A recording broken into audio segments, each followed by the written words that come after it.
نحمدہ و نصلی علی رسولہ الکریم اما بعد فاعوذ باللہ من الشیطان الرجیم بسم اللہ الرحمن الرحیم۔ ناظرین، حاضر ہیں ایک نئے سبق کے ساتھ۔ امید ہے آپ سب لوگ خیر و عافیت سے ہوں گے۔ آپ سب کو اپنے یوٹیوب چینل ترجمہ تفسیر پر خوش آمدید کہتی ہوں۔ السلام علیکم ورحمۃ اللہ وبرکاتہ۔ سامعین کرام، شروع کرتے ہیں آج کا سبق۔ آج ہم پڑھیں گے سورہ بقرہ کا رکوع نمبر 13 اور آیت نمبر 109 سے۔ بسم اللہ الرحمن الرحیم۔ وَدَّ كَثِيرٌ مِّنْ أَهْلِ الْكِتَابِ لَوْ يَرُدُّونَكُم مِّن بَعْدِ إِيمَانِكُمْ كُفَّارًا۔ وَدَّ كَثِيرٌ مِّنْ أَهْلِ الْكِتَابِ، چاہتے ہیں بہت سارے لوگ اہل کتاب میں سے۔ وَدَّ یَوُدُّ، چاہنا، کثیر بہت زیادہ، من اہل الکتاب، اہل کتاب میں سے۔ اہل کتاب میں سے اس سے مراد کتاب والے یعنی کہ یہود و نصارہ ہیں۔ وہ لوگ کیا چاہتے ہیں؟ ودّا، چاہتے ہیں، کثیرم من اہل الکتابی، اہل کتاب میں سے بہت سارے لوگ، لو یردونکم، کاش کہ وہ تمہیں لوٹا دیں، من بعد ایمانکم، تمہارے ایمان کے بعد، کفارا، کفر میں۔ یعنی یہ جو یہود و نصارہ ہیں، یہ لوگ چاہتے ہیں کہ کسی طرح یہ تم لوگوں کو تمہارے ایمان سے پھیر دیں۔ آیت مبارکہ میں اہل ایمان کو آگاہ کیا جا رہا ہے کہ یہود کی تمام تر شرارتیں، ان کی سرگرمیاں محض اس لیے ہیں تاکہ وہ تمہیں اسلام سے دور کر دیں۔ یہ ان کی دلی تمنا ہے۔ اس کی تکمیل کے لیے اہل کتاب جو ہیں وہ تحریر اور تقریر سے فتنہ برپا کرتے رہتے ہیں اور اسلامی تعلیمات کے خلاف پروپیگنڈا جاری رکھتے ہیں۔ ان کی کوشش یہ ہوتی ہے کہ مسلمان اگر اہل کتاب کا مذہب قبول نہ بھی کرے تو اس میں کوئی مسئلہ نہیں، کم از کم وہ اپنے اصلی دین سے ضرور منحرف ہو جائیں۔ یعنی ان کی کوشش ہے کہ وہ تم لوگوں کو اسلام سے پھیر دیں، اسلام سے کفر کی طرف لوٹا دیں، یہ ان کی خواہش ہے۔ اور یہ لوگ ایسا کیوں چاہتے ہیں؟ صرف اور صرف حسد اور عناد کی بنا پر۔ آگے آیت میں یہی ہے ذکر، حسد من عند انفسہم، حسد ہے ان کو یا حسد رکھتے ہیں، من عند انفسہم، وہ اپنے دلوں میں، من بعد، اس کے بعد، ما تبین لہم الحق، اس کے بعد جب ظاہر ہو گیا ان کے لیے حق، فاعفوا، پس تم لوگ معاف کرو، وصفحوا، اور درگزر کرو، حتیٰ، یہاں تک کہ یأتی اللہ، لے آئیں اللہ بامرہ، اپنا حکم، حتیٰ، یہاں تک کہ یأتی اللہ بامرہ، یا اس کا ترجمہ ایسی بھی ہے کہ یہاں تک کہ آ جائے اللہ کا حکم۔ ان اللہ، بے شک اللہ، علی کل شیء قدیر، ہر چیز پہ قادر ہے۔ یعنی کہ ان لوگوں کو اس چیز کے متعلق کہا جا رہا ہے کہ وہ لوگ جو اہل کتاب ہیں یعنی یہود و نصارہ، وہ یہ چاہتے ہیں کہ تم لوگوں کو جب تم ایمان لا چکے ہو تو اس ایمان سے تمہیں پھیر کر کفر کی طرف لے جائیں۔ تو لہٰذا مسلمانوں کے لیے اہل کتاب کا اس مہم کے خلاف غصہ آنا، مشتعل ہونا، یہ ایک فطری امر تھا۔ لہٰذا اس پر احتیاط کے طور پر ارشاد باری تعالیٰ ہے کہ فی الحال تحمل، عفو، درگزر سے کام لو، جوابی کارروائی سے پرہیز کرو۔ یعنی کہ یہ لوگ اس طرح جب کر رہے ہیں، جو لوگ یہ چاہتے ہیں، تو تم لوگ ان پر کوئی جوابی کارروائی نہ کرو، بلکہ تم کیا کرو، فاعفوا واصفحوا، کہ تم ان کو معاف کرو، ان سے درگزر والا معاملہ کرو۔ کیوں؟ یعنی کہ تب تک تم خاموش رہو، تب تک تم جو ہے وہ درگزر کرتے رہو جب تک کہ اللہ کی طرف سے کوئی حکم نہ آ جائے، حتی یأتی اللہ بامرہ، اور وہ کس چیز کا حکم اللہ کی طرف سے نہ آ جائے؟ یعنی کہ تم لوگوں کو جہاد کا حکم جب تک نہ مل جائے تب تک تم اس معاملے میں خاموش رہو۔ ان اللہ علی کل شیء قدیر، بے شک اللہ ہر چیز پر قادر ہیں۔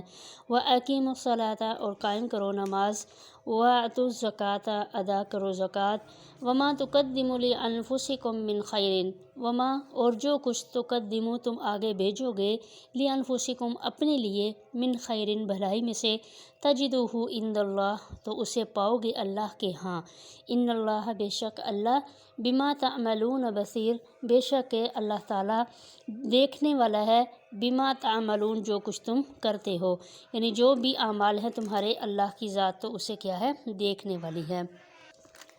یعنی اس آیت مبارکہ میں مسلمانوں کو ارکان اسلام بالخصوص نماز اور زکوٰۃ پر کاربند رہنے کی تاکید کی جا رہی ہے، یعنی کہ وہ حکم جہاد کے انتظار میں دیگر جو دینی احکامات ہیں ان کو پس پشت کہیں یہ ان کو پس پشت نہ ڈال دیں کہ وہ بھی نیک اعمال کریں، مطلب کہ جب تک تمہارے لیے جہاد کا حکم نہیں آتا لیکن تم اپنی دوسری جو دینی تعلیمات ہیں یا جو دینی احکامات ہیں ان کو پورا کرتے رہو۔ اس میں سب سے پہلے ان کو جو ہے وہ کس چیز کا حکم دیا جا رہا ہے؟ نماز کو جو ہے وہ قائم کرنے کا اور زکوٰۃ ادا کرتے رہو۔ آگے جو ہے وہ ایمان والوں کو اس چیز کے بارے میں تسلی دی جا رہی ہے کہ وما تقدموا، جو کچھ تم آگے بھیجو گے لانفسکم، اپنے لیے، اپنے آپ کے لیے، کیا چیز؟ من خیرن، بھلائی، یعنی کہ جو بھی تم نیک اعمال کرو گے، کوئی بھی نیکی کرو گے، تجدوہ، اس کو پاؤ گے، یعنی اس نیکی کو، اس عمل کو، اچھے عمل کا بدلہ تم پاؤ گے۔ کہاں پر؟ عند اللہ، اللہ کے ہاں، یعنی کہ جس کا بھی کوئی نیک عمل اللہ کی بارگاہ میں قبول ہو گیا، جس کا نیک عمل اس کی جو ہے وہ بارگاہ میں قبول ہو گیا، جس کی کوئی نیکی جو ہے وہ اچھی اللہ تعالیٰ کو پسند آ گئی، یعنی کہ خلوص نیت سے وہ جو اچھا کام کرے گا کوئی بھی انسان، تو اس کا اجر، اس کا ثواب ہرگز بھی ضائع نہیں کیا جائے گا، کیونکہ اللہ کے ہاں اس کو بہترین اس کا جو ہے وہ اجر و ثواب دیا جائے گا۔ ان اللہ، بے شک اللہ، بما تعملون بصیر، بے شک کہ اللہ تعالیٰ دیکھنے والا ہے، یعنی کہ انسان کوئی بھی نیک عمل کرتا ہے یا کوئی بھی کسی طرح کا بھی عمل کرتا ہے، کچھ بھی کرتا ہے انسان، کہیں چھپ کے کوئی کام کر رہا ہے، ظاہری طور پہ کر رہا ہے، وہ تمام کے تمام چیزیں، اس کی انسان کے تمام اعمال جو ہیں وہ اللہ کے جو ہے اللہ کی نظر میں ہیں۔ وقالو، اور انہوں نے کہا، لن يدخل الجنہ، ہرگز کوئی داخل نہیں ہوگا جنت میں، الا مگر، من کانا ہودن او نصارا، مگر جو کوئی یہودی ہوا یا نصارا۔ تلک امانیتہم، یہ ان کی آرزویں ہیں، قل ہاتوا برہانکم، قل کہہ دیجئے، ہاتوا، لے آؤ، برہانکم، تم اپنی کوئی دلیل، ان کنتم صادقین، اگر تم لوگ سچے ہو۔ اب یہاں پر جو ہے وہ بات کیا ہے؟ ان کی یہود اور نصارہ کی، ان کا عقیدہ کیا تھا؟ یہود و نصارہ، ان کا دعویٰ تھا کہ نجات اخروی صرف اور صرف ان کے ہم مسلک لوگوں کے لیے ہی مخصوص ہے، ان کے علاوہ کوئی شخص ہرگز جنت میں داخل نہیں ہوگا۔ یعنی یہ لوگوں کی جو ہے وہ ان کے یہ وہم و گمان، یعنی ان کا یہ دعویٰ تھا، یہ لوگ باقاعدہ ایک دعویٰ کرتے تھے، اور دعوے کے طور پہ کیا کہتے تھے؟ کوئی بھی انسان جو جس بھی مذہب سے تعلق رکھتا ہے، جس مسلک سے تعلق رکھتا ہے، وہ ہرگز جنت میں نہیں جائے گا، جنت میں صرف اور صرف وہ شخص جائے گا جو یہودی ہوگا یا جو نصرانی ہوگا۔ دونوں کے اپنے اپنے دعوے تھے۔ تو قرآن پاک اس کے جو ہے وہ جواب میں کیا فرما رہے ہیں؟ یہ ان کی باطل تمنائیں اور غلط آرزویں ہیں کہ جو انہوں نے بغیر کسی دلیل کے اپنے پاس پال رکھی ہیں۔ جنت کا پروانہ کسی کے نام بھی جاری نہیں کیا گیا، اگرچہ واقعی ہی وہ اپنے اس قول میں سچے ہیں تو وہ اپنے دعوے کی صداقت میں کوئی دلیل اپنی کتاب سے پیش کریں، ایسا تو کوئی ثبوت ان کے پاس موجود نہیں ہے۔ یعنی کہ یہ جنت کا جو آخرت کا جو پروانہ ہے یا جنت میں جانے کا ایک سرٹیفکیٹ ہے، یہ تو کسی کے پاس بھی نہیں۔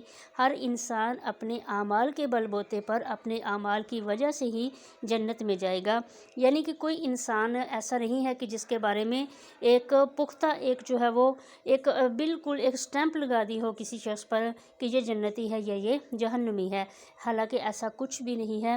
ہر انسان اپنے اعمال کی وجہ سے ہی یا تو جنت میں جائے گا یا جہنم میں جائے گا۔ اور یہ جو یہود و نصارہ کہتے ہیں، یہ بالکل ایک ان کی صرف اور صرف کیا ہے؟ اپنی آرزویں ہیں، یعنی کہ آرزویں کہ وہ اپنی ہی امیدیں لگائے بیٹھے ہوئے ہیں۔ بلا، آگے اسی چیز کے متعلق مزید وضاحت آ رہی ہے، بلا کیوں نہیں، یعنی کہ کیوں نہیں کوئی جنت میں جائے گا؟ من، وہ شخص، اسلم وجہہ للہ، کہ جو سپرد کر دے اپنے آپ کو، للہ، اللہ کے، وجہہ یعنی کہ جس نے اپنی پیشانی، اپنے چہرہ اللہ کی طرف بالکل جو ہے وہ خلوص نیت کے ساتھ، بالکل باقی دوسرے جتنے بھی معبودان باطل ہیں ان سب سے جو ہے وہ کیا کر کے، انحراف کر کے، منہ موڑ کر صرف اور صرف اپنا منہ کس طرف کر لیا؟ اللہ کی طرف۔ جس نے اپنی پیشانی کو اللہ کے لیے جھکا دیا، وہی جو ہے وہ کیا ہوگا؟ جنت میں داخل ہوگا۔ یہ ایک نجات کا جو ہے وہ ایک معیار، اصل نجات کا جو معیار ہے وہ بیان کر دیا گیا کہ من اسلم وجہہ للہ، جو کوئی سپرد کر دے اپنے آپ کو للہ اللہ کے، وہو محسن اور وہ نیکوکار ہو یعنی کہ وہ نیکی کرنے والا ہو، تو پھر اس کا اجر بھی کیا ہے، فلاح، اس کے لیے اجرہ، اس کا اجر ہے، عند ربہ، اس کے رب کے پاس، ولا خوف علیہم، اور نہ ہی ان پر خوف ہوگا، ولا ہم یحزنون، اور نہ ہی وہ لوگ غمگین ہوں گے۔ یہاں پہ آیت مبارکہ میں قرآن نے نجات اخروی کا اصل معیار بیان کر دیا، اور وہ کیا ہے، اصل معیار کیا ہے کہ وہ اسلام ہے اور احسان ہے، یعنی جو شخص بھی اپنی جبین نیاز اللہ کے روبرو جھکا دے گا، اسلام کا اقرار کرے گا اور اپنے آپ کو اللہ کی اطاعت میں دے دے گا، نیز وہ اپنے ایمان اور عقیدے میں درست ایمان کے ساتھ نیک اعمال بھی کرے، یعنی کہ صرف اور صرف ایمان لے آنا، اسلام لے آنا نجات کا معیار نہیں ہے، اس کے ساتھ شرط ہے کہ وہ نیک اعمال بھی کرے۔ اس طرح وہ اسلام یعنی اطاعت الہی اور احسان یعنی کہ اچھے اعمال جو ہوں گے، نیک اعمال ہوں گے، ان دونوں چیزوں کا حامل ہو، تو ایسے لوگوں کو نہ آخرت کی زندگی میں سزا کا کوئی خوف ہوگا کسی قسم کا بھی، اور نہ ہی انہیں اپنی گزشتہ زندگی پر کوئی رنج و ملال ہوگا، وہ دین اور دنیا کی نعمتوں سے سرفراز ہوں گے۔ تو لہٰذا یہی لوگ ہیں جن کے لیے قرآن میں آ گیا ہے کہ لا خوف علیہم ولا ہم یحزنون، کہ ایسے لوگ ہیں کہ ان پر کسی قسم کا خوف نہیں ہوگا اور نہ ہی وہ کسی چیز کی وجہ سے غمگین ہوں گے۔ صدق اللہ العظیم۔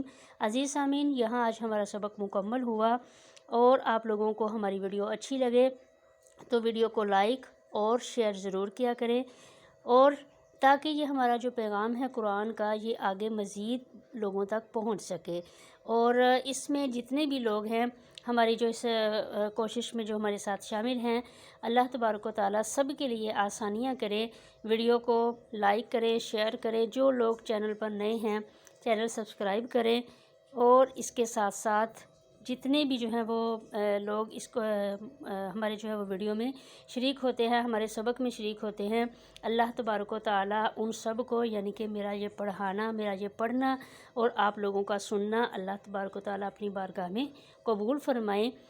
اللہ تبارک و تعالیٰ سب کو خوش رکھے، سب کے لیے آسانیاں ہوں۔